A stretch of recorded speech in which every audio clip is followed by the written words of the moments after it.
New today, three people are in the hospital after a medical helicopter crashed in eastern North Carolina. And this happened last night near Wilmington. Investigators say the Airlink helicopter was carrying 3 Novant health workers when it crashed. No patients were on board. It's unclear the extent of the injuries or what may have caused this crash. And I want to talk about this a little further with Chief Transportation Correspondent, pilot herself, MayCay Beeler. MayCay, another crash here, this one again involving a medical helicopter, but the safety record of these medical helicopters is pretty good.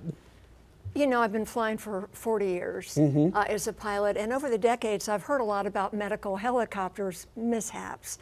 So I really wasn't surprised to find the numbers today. Sadly, compared with all the other forms of aviation, medical helicopters are involved in twice the number of fatal accidents per 100,000 flights. So even though this accident, thank God, as far as we know, everybody is okay, it's not the best safety record, let's put it that way. Why is it the medical helicopters that is having more of a problem? You know, Brian, if you think about it, they're in a hurry. They've got to go get people who are dying, take them to the hospital. They fly low, often at night. This one was at night. No patients on board, though, this time. Fly at night, low conditions. There are obstacles, there are power lines, situations like that, and often in bad weather and over rough terrain. So challenging conditions anyway.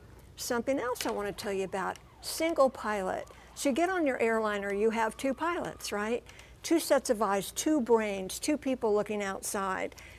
These helicopters are single pilot. So little extra stress there on that one pilot to make sure that no mishaps, you don't hit a telephone pole, you don't hit any terrain.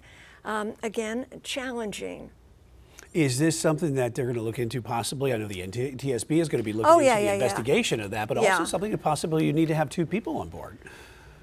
True, true. So just like these other accidents we've talked about. Like Philadelphia, when we saw that medical helicopter, incredible video. That's sad. Yeah, tragic. Very sad. So the NTSB and the FAA are looking into this already. They're going to look at the pilot records. Who was the pilot? What was his or her currency? Do a drug test, of course, do an interview. Also look into the mechanical issues, the environmental issues, the human factors. So maybe there was a mechanical issue with this helicopter. Again, something with the pilot. They're going to interview the pilot, check those records. Was the pilot fatigued? Aircraft maintenance records and the flight data. Also communications with ATC. Was there a distress call? So a lot to look into here. We have to wait. Very few details available today. Real quick, 40 years of flying. Have you ever seen any kind of thing like this over the last month where you've seen so many types of aviation accidents? Not that I was aware of. Now, as a younger woman, right when we're young, we don't pay attention to these things.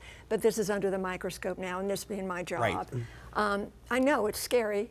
It's scary, but hopefully this string of accidents will come to an end very soon. Yes, we can't take it anymore of this. We absolutely all hope that. Chief Transportation Correspondent and pilot MayCay Beeler, thanks for your insight.